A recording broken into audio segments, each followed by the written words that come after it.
I get asked all the time, when should I write a book? Or more often, I get told, I'm going to write a book. This is the year, this is the month, this is the time of my life that I am ready to write that book. And this little 10-minute video here is all about when do you know when it's time for you to write that book? And here's just a couple of things that I thought would be helpful and insightful as I process a conversation that I just had with a good friend, Bill Blankshain, who is the founder of a company called Story Builders, who works with aspiring authors to become the author that they want to be and produce a book that they are proud to call their own. And I think it was a really important conversation because there is no right time. There is no better time. There is no worse time when it comes to actually expressing your content. Now, yes, there are times in your life that it makes sense to dedicate time, energy, and effort to writing a book. And there are times in your life where maybe it doesn't, like, right? That has everything to do with capacity that you have to give it the time it deserves. Because writing a book is like starting a business, and it requires that amount of time, energy, effort, and resources in order to do so. And I think before I even start on this, of just realizing if you actually want people to read your book, writing the book is just step one. And after you write the book is when the additional work, most of the work actually begins. Writing the book is just step one to a many step process to launch and get that book out into the stratosphere. So, when is it time to write your book? Number one, I want you to remember that the book is the very last thing you do, not the first thing. It is the conclusion, not the hypothesis. So do not rush the process to actually organize and clarify your thoughts, your stories, your points, right? This is a body of work that is meant to represent something that you think is needed in the world to help a group of people, right? Your audience, your readers, with something that you know that you are well positioned to help them with. And that does not come quickly, right? In fact, I had a guest on the Influential Personal Brand podcast earlier this year, and her name is Maury, and she wrote a book about negotiations. And I asked her, I said, so how long did it take you to write this book? And she was like, you mean like putting words on the pages, or how long did it take me to figure out this is the book I was meant to write? And I said, both. And she said, 10 years, right? 10 years. It took me 10 years to figure out what I had to say on this topic, what I was meant to say on this topic. Now, the process of actually writing the book was probably a year to 2 years, right? Still a fair amount of time, but it was 10 years. Why? Because she was looking for a conclusion. She was looking for the facts, right? The end points, the ends of the case studies, the ends of the stories, not ideas. She was looking for conclusions, not hypotheses. So the book is the last thing you do once you have cemented your ideas, your thought leadership. This is once you have come up with the stories and the points and the frameworks.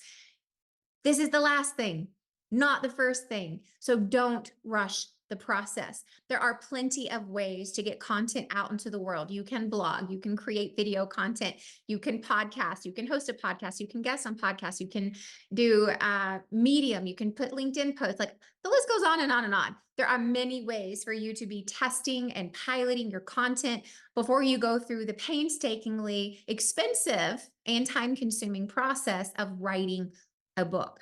Okay, so that's number one. Number two, you have to know the purpose and intent of your book before you begin, because that dictates how you write it, how you decide how to publish it, how you market it, how you sell it. Knowing how you want to use this book actually is the beginning of making a lot of decisions that will be very impactful for you, your brand, and your business. Right? Is this a traditionally published book? Because we just added a whole bunch of time to the process between finding an agent, shopping a publisher, getting bids, writing the book, publishing the book, selling, marketing the book. Right? It just added a lot of time that you may not have been prepared for, right? Versus, hey, is this really more a statement of cementing my thoughts, ideas, frameworks for my business? So maybe traditional or hybrid is a better route. And then it's like, okay, well, if I actually want people to read it, like, how am I going to market it? right? And all these different things matter. So knowing the purpose of the book, right? Is this your life's work? Or is this a solidification of a set of ideas, but not your life's work? Those things matter. Is this to support a business model or a coaching framework that's more better to do in a self-publishing route? Or is this a statement piece that you are using for credibility and notoriety and you're going for, a hybrid or a traditional? Knowing the purpose and the use of the book, not just the content within, but the purpose of it. Are you doing it to increase fees, expand your business? What are you doing it for? Matters a lot in how you write it, how you publish it, and who we are going to market and sell the book to. And then the last but not the least is, are you willing to talk about this book for the next 2 years at minimum, nonstop, at nauseum, right? Are you in love with this topic enough that for the next 2, or in some cases 10 or 20 or 50 years, are you willing to continue to talk about the stories and the points and the frameworks and the content for the next 2, 10 decades ahead of where you are? Because that's what you need to be willing to do. Because in order to actually help people find the book or read the book, you have to talk about the book, speak about the book, interview about the book, go on podcasts about the book. You have to post content and make videos and do all the things about the book, which means it needs to be content that is meaningful to you. That's not going to drain you and be like, oh my gosh, I'm so tired of this. It should also be content that's not extraordinarily trendy, right? And so this needs to be something that has some weight to it, and that you can continue to talk about it. And I'll give you 2 quick examples. My husband, Roy Vaden, his first book has now been out for almost 14 years. He still does the same keynote that he did 14 years ago when the book came out, Take the Stairs. The content of that keynote has not changed extraordinarily. So, I mean, he's gotten better at delivering it. But the content there in and of itself is the contents of the book.